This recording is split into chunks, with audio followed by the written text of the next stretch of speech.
그리스도인들 가운데 성경이 하나님의 말씀이라는 사실을 믿지 않는 사람은 아무도 없을 것입니다. 그렇지 않다면 그는 그리스도인이라고 말할 수가 없습니다. 따라서 모든 그리스도인들은 성경이 하나님의 말씀이라는 사실을 믿습니다. 그렇지만 문제는 하나님의 말씀을 자신들의 삶에 구체적으로 적용하려고 하지 않는다는 것입니다. 현대 그리스도인들에 있어서 가장 실제적인 문제가 있다면 바로 이것입니다. 끊임없이 하나님의 말씀을 읽고 듣지만 그 하나님의 말씀을 삶에서 적용해 보려고 진지하게 고민하지 않습니다. 물론 성경을 읽거나 강단에 선포된 하나님의 말씀을 들으면서 가끔은 약간의 마음의 흔들림이 있거나 죄의식을 느낄 때도 있습니다. 자신의 삶이 하나님 보시기에 합당하지 않다는 것을 깨닫기도 합니다. 그렇지만 불행하게도 그에 대해서 구체적인 행동을 취하지는 않습니다. 예배가 끝난 후에 사람들과 이야기하기를 시작하고 예배당을 빠져나오는 순간 마치 아침 안개처럼 예배 중에 받았던 거룩한 느낌은 금방 사라져 버립니다. 그리고는 예배를 드리기 이전의 상태로 다시 돌아가 버립니다. 우리는 지금까지 그런 식으로 인생을 흘러 보내왔습니다. 그 결과 현대 그리스도의 영적인 삶에는 깊이가 사라졌습니다. 영적 무기력증에 빠져버린 것입니다. 그러면 지금 우리들이 당장 필요한 것은 하나님의 충만하심과 지식에 넘치는 그리스도의 사랑을 체험하는 것입니다. 그리고 그것이 우리들의 실제 삶 속에 생생하게 다가와야만 합니다. 그리하여서 영적 무기력증에서 벗어나서 생명력이 넘치는 하나님의 백성으로 살아드려야만 합니다. 그러기 위해서 무엇보다도 우리들은 하나님의 목말라 하는 마음, 그의 영광이 나타나기를 갈망하는 마음을 가져야만 합니다. 이것이야말로 하나님이 역사 속에 허락하셨던 그때의 그 부흥을 오늘 우리들의 때에 일어나기 위해서 가져야 할 올바른 신앙적 자세인 것입니다. 지금까지 우리는 구약성에 나타났던 부흥의 역사를 살펴보았습니다. 오늘 우리가 살펴보게 될 내용은 부흥의 역사는 아닙니다. 본문은 당시 절망에 빠져있던 나라와 민족의 부흥을 위해서 뜨겁게 기도했던 이사야의 기도입니다. 따라서 저는 주의 임재를 통한 부흥의 역사가 다시 한번 나타나기를 갈망했던 이사야의 기도를 살펴보면서 이제 구약성에 나타났던 부흥의 이야기를 마치려고 합니다. 물론 지금 살펴봤던 이야기가 부흥의 역사 전부는 아닙니다. 그렇지만 제가 표본적으로 찾아서 뽑아내서 이야기를 나누었기 때문에 더 많은 사건들이 있을 것입니다. 그렇지만 오늘 우리는 이제 구약성경의 이야기를 이쯤에서 마무리하고 이제 다음으로 넘어가려고 기도하고 준비하고 있습니다.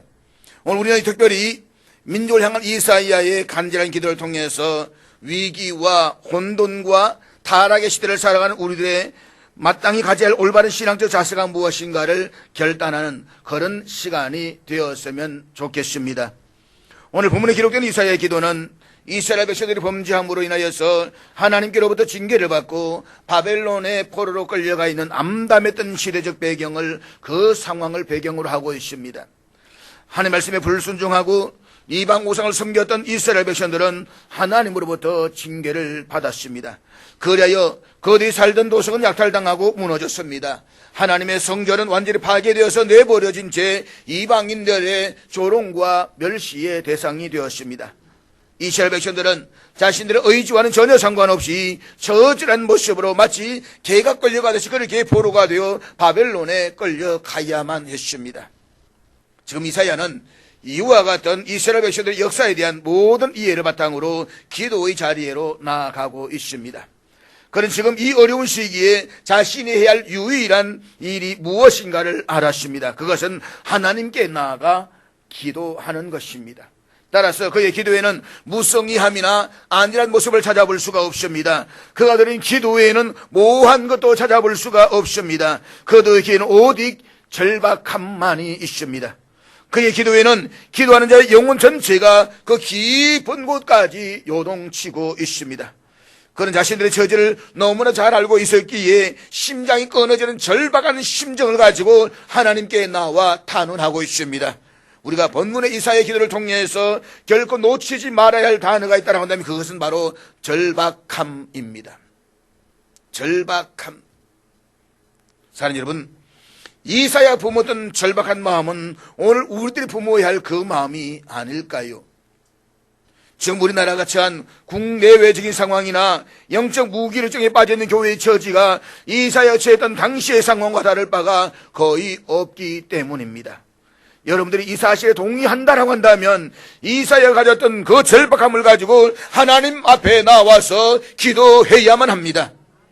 그래 불구하고 하나님의 백성이란 우리가 지금의 교회가 처한 상황이나 국가적인 상황을 뻔히 보고 있으면서도 이처럼 안일하게 지내고 있는 모습 앞에 우리는 놀라지 않을 수가 없습니다. 일반적으로 국가라고 하는 것은 이념과 사상으로 세워진 체계입니다. 그 이념과 사상이 분열되고 무너지면 국가는 존재 이유를 잃어버리게 됩니다. 그리고 그런 나라는 역사에서 다 사라졌습니다. 그런데 지금 우리의 나라는 극심한 이념과 사상의 갈등으로 치유불능의 상태에 빠져들어가고 있습니다. 우린 지금 삶의 모든 영역과 모든 계층에서 두드러지게 나타나고 있는 이기주의로 심대한 어려움을 겪고 있습니다. 더구나 역사 갈등의 문제로 불거진 일본의 경제보복은 우리나라 산업 전체에 심대한 위협을 주고 있습니다. 어쩌면 우리는 제대로 한번 날아보지도 못하고 반도체나 첨단 산업들이 중국의 추월을 당하고 지금까지 힘있게 쌓아올렸던 경제적 기반이 무너질 수 있는 위기의 상황에 직면해 있습니다.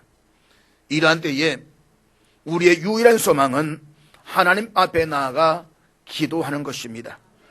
그리고 그 기도는 심장이 끊어질 듯한 절박한 심정으로 드려야 되는 것입니다. 그러므로 하나님께서 우리와 우리의 교회와 이 땅에 다시 한번 부흥을 일으켜 주시를 절박한 심정으로 기도할 수 있기를 주의 이름으로 부탁드립니다. 예사야 선지자는 절망적 상황에 처한 현실을 놓고 먼저 과거에 하나님과 그분의 백성인 이스라엘 백성들 간에 맺었던 언약 관계에서 기도를 출발하고 있습니다. 그게 본문 7절 말씀인데 우리 7절 다 같이 읽도록 하겠습니다. 같이 읽습니다. 시작. 여기 보면 자비와 사랑과 은총이라고 하는 하나님의 성품들이 나열되고 있습니다. 따라서 우리는 이 단어가 갖는 히브리적 의미를 먼저 살펴볼 필요가 있습니다. 먼저 자비로 번역된 헤세드라는 단어입니다. 이 말은 환경과 형편의 변화에 전혀 구애를 받지 않는 신실하며 변함없는 하나님의 사랑을 강조하는 단어입니다. 오늘 이 이사야 선지자는 하나님께 기도하면서 헤세드라는 단어를 얼마나 강조하고 있는지 모릅니다. 그의 기도 중심의 핵심적인 단어는 헤세드라는 단어입니다. 다음으로 은총으로 번역된 히브리 단위 투버는 원래 모든 측면에서 선하고 아름다운 것을 나타내는 단어입니다. 따라서 이스라엘 집에 베푸신 은총이라고 하는 것은 하나님의 선하신 속성으로부터 기인된 모든 좋은 축복을 다 포괄하는 개념이라고 말할 수가 있습니다. 마지막 사랑으로 번역된 라함이라는 단어입니다. 이 말은 태아를 품은 어머니의 자궁을 일컫는 단어입니다. 이것은 사람들 사이에서 발견할 수 있는 가장 크고 뜨거운 사랑을 나타내는 모성애를 나타내는 단어로 사용되고 있습니다. 따라서 이사야 선지자는 하나님의 사랑을 묘사하는데 라함이라는 단어를 사용함으로써 마치 어머니가 그 자녀에게 주체할 수 없는 강렬한 사랑을 지닌 것처럼 하나님께서도 당신의 백성들을 향해서 주체할 수 없을 만큼 뜨거운 사랑을 갖고 계심을 나타내고 있습니다. 무엇보다 본문에서 자비와 사랑에 해당하는 단어들이 원문상으로는 단수가 아니라 복수형으로 되어져 있습니다. 거기에다가 베풀다라는 단어는 행동의 완전성과 충족성을 포괄하고 있습니다. 그러니까 하나님의 자비와 사랑의 셈들이 이스라엘 백성들에 비해서 매우 풍성하며 온전하게 베풀어졌음을 강조하고 있는 것입니다. 그 결과 8절과 9절에서 선지자는 여호와의 자비와 사랑과 은총이 이스라엘 백성들에게 어떻게 나타났는지를 묘사하고 있습니다. 즉 여호와는 이스라엘을 그분의 백성으로 삼고 그 백성들의 아픔에 동참하시며 백성들의 구원자가 되셨다는 것입니다. 이 사실을 이사야 선지자는 9절에서 그들의 모든 환난에 동참하사라는 표현으로 확증하고 있습니다. 그러니까 이스라엘 백성들이 애굽에서 고통당할 때에 그들만 고통당한 것이 아니라 하나님도 그들과 함께 하시며 고통을 당하셨다는 것입니다. 그리고 그의 사랑과 그의 자비로 그들을 구원하시고 예적 모든 날에 그들을 드시며 안으셨습니다. 하나님은 이스라엘 백성들을 뜨겁게 사랑하시고 불쌍히 여기심으로써 그들을 구원하셨습니다. 그러므로 이러한 하나님의 은혜를 알고 그의 자비를 깨닫는 사람들은 하나님의 크신 은혜를 찬양하지 않을 수가 없습니다. 따라서 본문은 하나님의 은혜를 체험한 자들이 하나님의 자비하심과 사랑을 널리 알려서 모든 사람들 하여금 이것을 분명히 깨닫게 하는 사명을 부여받았다는 사실을 우리에게 깨우쳐 주고 있는 것입니다. 이것이 하나님께서 이스라엘 백성들을 선택하신 목적이었고 그들에게 주신 사명입니다. 그런데 문제는 마땅히 그렇게 했어야 할 이스라엘 백성들이 그렇게 하지를 못했다는 것입니다. 본문 10절 말씀인데 우리 10절 다 같이 읽겠습니다. 시작. 앞절의 8절과 9절에 나타난 여호와의 무한한 자비와 사랑을 고려한다라고 한다면 그들은 마땅히 여호와를 찬송해야만 합니다. 그런데 이 사실을 세상 모든 백족들과 백성들에게 또 선포해야만 합니다. 그런데 이스라엘 백성들은 하나님을 반역하여서 주의 성령을 건심하게 하였다라고 했습니다.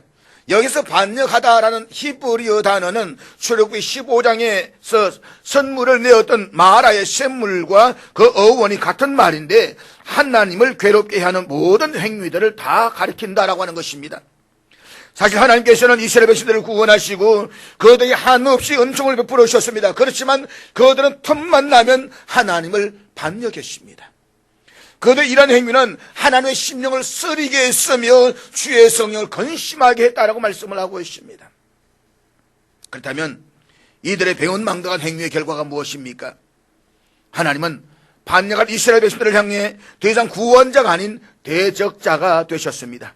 이것은 이스라엘 백성들이 있어가지고 비극을 암시하고 있는 것입니다. 다시 말해서 과거의 이스라엘의 구원자 하나님의 은혜를 체험했습니다. 그러나 반역을 향한 현재 이스라엘은 대적자 하나님의 심판 앞에 직면해 있다는 것입니다.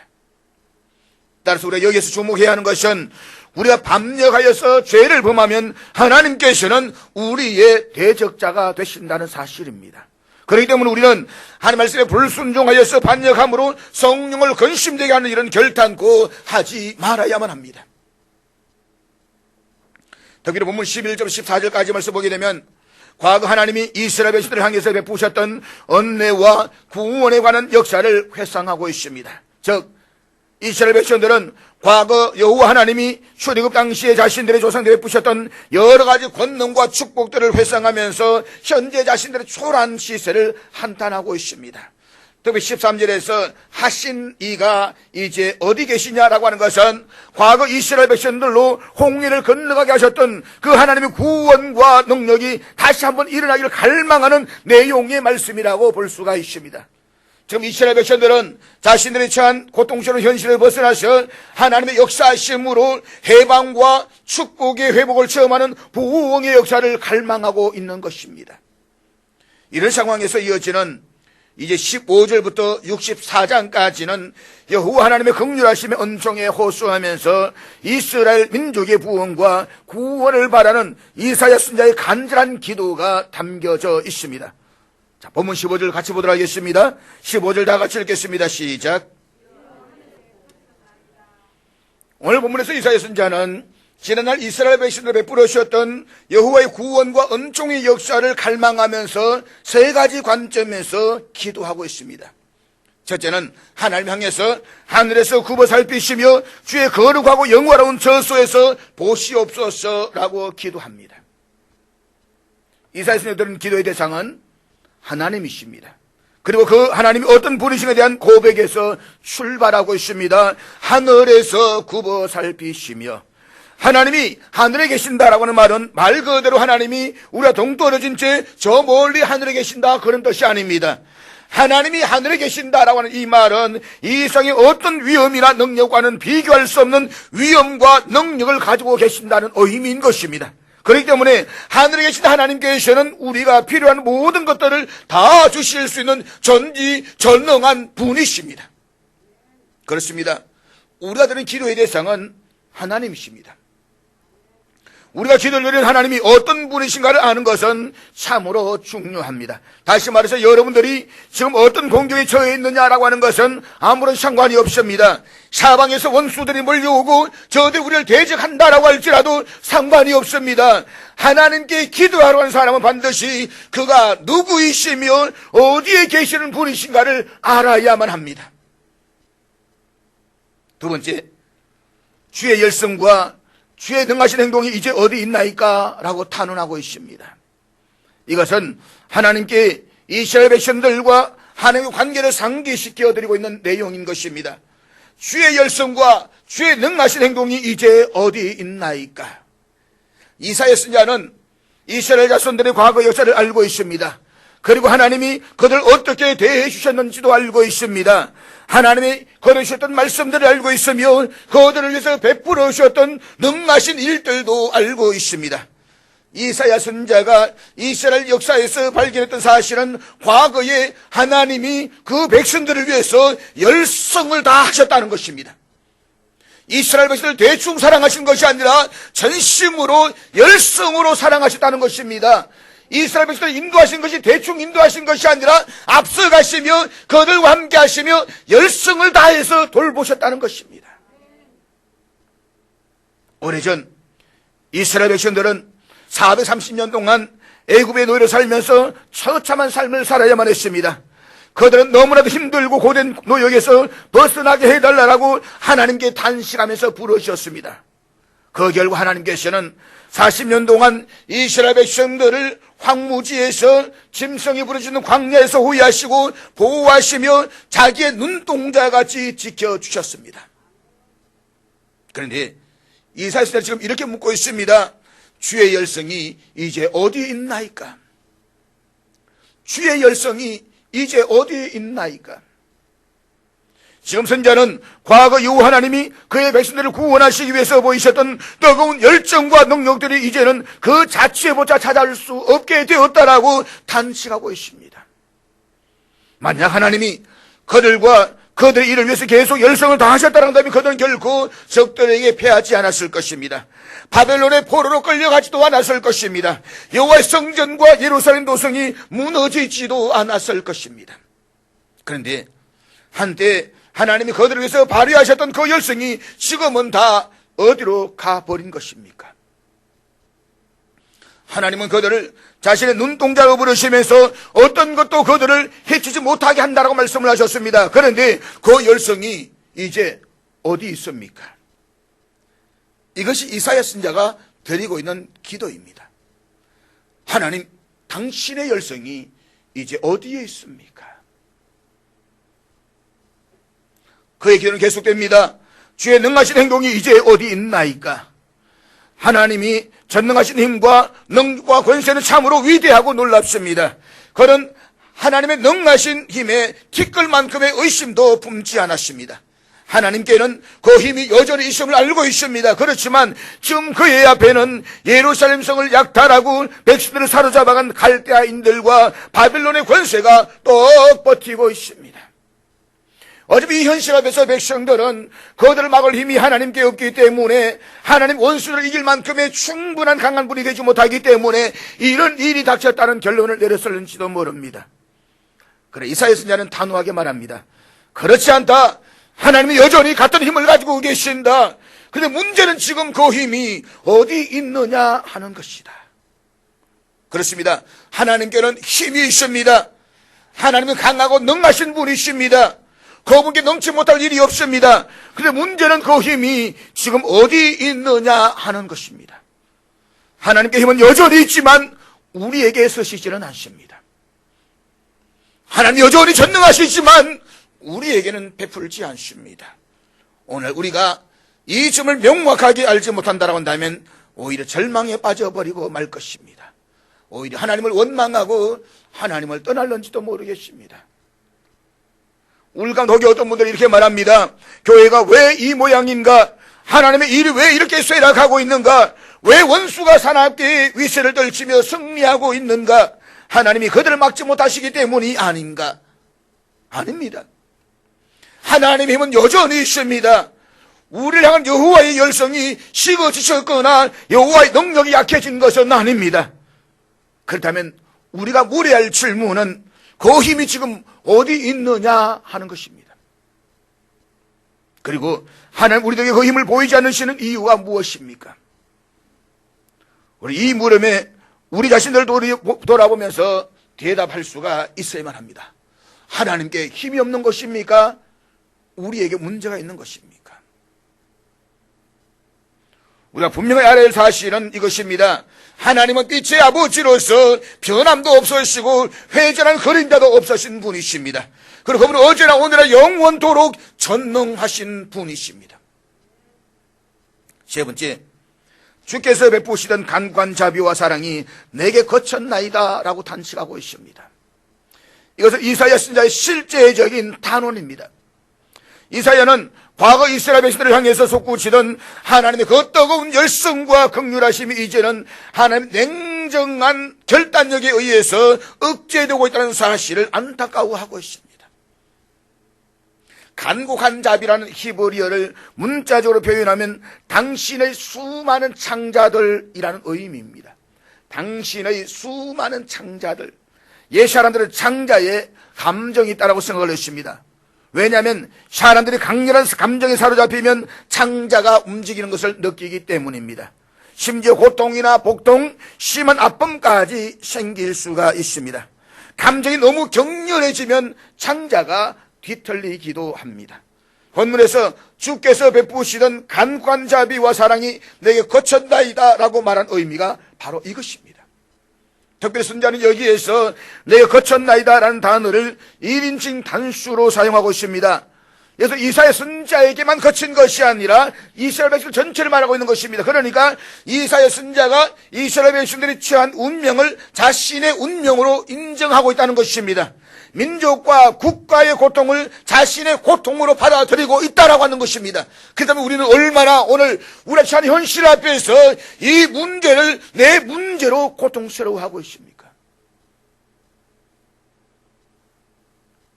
이사야 선지자는 하나님께 반역한 이스라엘 백성이 당하고 있는 현재적 고통을 두 가지로 묘사하고 있습니다. 첫째는 18절에서 현재 이스라엘은 하나님의 성을 유린당했다는 것입니다.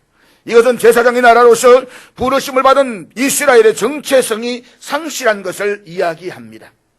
그리고 둘째는 19절에서 여호와의 다스림을 받지 못해 주의 이름을 칭을 받지 못하는 자들이 되고 말았다는 것입니다. 이것은 여호와의 왕권과 통치로부터 멀어진 이스라엘의 비참한 현실을 말하고 있습니다. 이제 이사야는 이런 하나님으로부터 단절된 현재 상황을 절망적으로 바라보면서 탄식에 빠져듭니다. 그런 반역한 나라, 하나님을 거슬러서 죄를 지은 나라, 그래서 하나님 벌하신 그 나라와 백성들을 위해서 탄원하고 있습니다. 그리고 하나님께서 현재의 상황에 구체적으로 한숨에 쉬어서 다시 한번 이스라엘 백성들에게 부흥을 통한 구원의 역사를 베풀어 주실 것을 탄원하고 있습니다. 왜냐하면 하나님만이 현재의 상황을 변화시킬 수 있다고 믿고 있기 때문인 것입니다. 그렇다면 이사야 선지자가 이스라엘 백성들을 위해서 구체적으로 기도하고 있는 내용이 무엇입니까? 그리고 오늘 우리가 우리와 우리의 가정과 우리 교회와 우리나라에 하나님께 다시 한번 부흥을 일으켜 주시기를 위해서 간절히 기도해야 하는 내용이 무엇일까요? 첫째로 이스라엘 백성들이 하나님의 백성임을 기억해달라는 것입니다. 본문 16절 말씀인데 우리 16절 나같이 읽도록 하겠습니다. 같이 읽습니다. 시작. 하나님께 지금 반역한 이스라엘 백성들에게서 등을 돌리시고 계신 것 같습니다. 하나님께서는 그들을 찾아보지도 않고 거의 당하고 있는 절망과 고통을 외면하고 계시는 것 같습니다. 그와 같은 상황의 선자는 하나님 다시 한번 구원의 은총을 회복해 달라고 단호할 수 있는 근거를 제시하고 있습니다. 그것은 바로 여호와 하나님은 이스라엘 백성들의 아버지이시며 본래부터 구속자가 되시기 때문이라는 것입니다. 주는 우리의 아버지시라.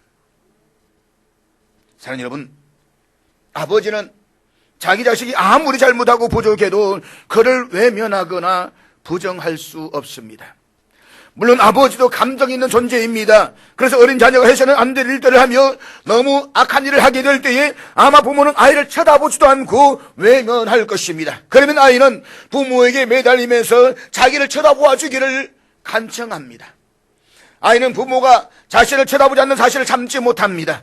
부모를 잡아당기면서 애원하면서 어떻게 해서든지 엄마 아빠의 얼굴을 보려 하는 것입니다. 아빠 좀 봐줘. 엄마 얼굴 좀 봐줘. 어떻게 하든 간에 아빠의 얼굴을 보려고 몸부림을 칩니다. 지금 이사야 선지자가 기도한 내용이 바로 이것입니다. 우리를 굽어 살펴주십시오. 우리를 보아주십시오. 하나님, 왜 우리를 외면하십니까? 왜 얼굴을 피하십니까? 왜 등을 돌리십니까? 왜 낯선 나그네처럼 낯선 사람처럼 우리를 떠나 계십니까? 제발 우리를 굽어 살펴주십시오. 이것은 하나님의 얼굴과 하나님의 웃음을 구하는 단언자의 부르짖음입니다. 무서운 아버지가 아니라, 진노하시는 아버지 얼굴이 아니라 자애하시는 아버지, 웃으시는 아버지, 그 얼굴을 보고 싶어하는 것입니다. 아브라함은 우리를 모르고 이스라엘은 우리를 인정하지 아니할지라도 아브라함과 야곱, 이스라엘은 이스라엘의 조상입니다. 그들이 이스라엘을 부정한다라고 하는 것은 있을 수가 없는 일입니다. 그러나 설령 그러한 일이 일어난다라고 해도 하나님은 결코 이스라엘을 부정하지 못하신다는 것입니다. 왜냐하면 이스라엘은 분명히 하나님의 아들이었습니다. 출애굽기 4장 22절에서 하나님은 이스라엘 가리켜서 내 아들, 내 장자라고 말씀을 하셨습니다. 이것은 이스라엘이 하나님을 먼저 아버지로 삼았기 때문이 아닙니다. 그들보다 먼저 하나님께서 이스라엘이 당신을 모를 때에 그들을 불러서 아들로 삼으시고 당신의 호적에 올려주셨습니다. 그러므로 이스라엘이 비록 잘못을 범할지라도 하나님께서는 그들을 외면하거나 부정하실 수가 없습니다. 그렇습니다. 우리가 하늘 앞에 나와서 기도할 수 있는 확실한 근거는 그가 우리의 아버지가 되기 때문이심을 믿으시기를 바랍니다. 하나님은 우리의 아버지이십니다. 나의 아버지이십니다. 우리는 예수 그리스도 안에서 하나님의 자녀가 되고 하나님을 아빠, 아버지라 부를 수 있는 자격을 얻은 사람들입니다. 그렇기 때문에 우리는 언제든지 하나님을 향해서 호소할 수가 있습니다. 하나님 도와주세요. 왜 외면하세요? 얼굴을 보여주세요. 우리가 때를 쓸 수가 있는 것입니다. 그리고 우리가 그렇게 호소하면 하나님께서는 얼굴을 우리에게 향하사 들어주십니다. 그러므로 이사야 선지자처럼 어떤 형편에서 낙심하지 말고 하늘에 엎드려서 나라와 민족과 교회와 우리 가정에 처한 현실의 문제를 놓고 매달려 기도하시기를 주의 이름으로 축복합니다. 둘째로 우리들에게 돌아와 달라는 것입니다. 보면 17절 말씀인데 우리 17절 다 같이 읽도록 같이 읽습니다. 시작. 당시 이스라엘 백성들은 자신들의 계속되는 죄악과 고난의 문제가 하나님께서 은혜를 베풀어 주지 않았기 때문이라고 생각을 했습니다. 하나님이 자신들을 떠나셨기 때문에 마치 고아와 같이 버려짐을 당해서 이방인들로부터 착취를 당하고 있다는 것입니다. 그렇기 때문에 이제는 자신들에게로 돌아와서 은혜를 베풀어 주셔서 회개할 수 있는 심령을 달라고 기도하고 있는 것입니다. 그렇습니다.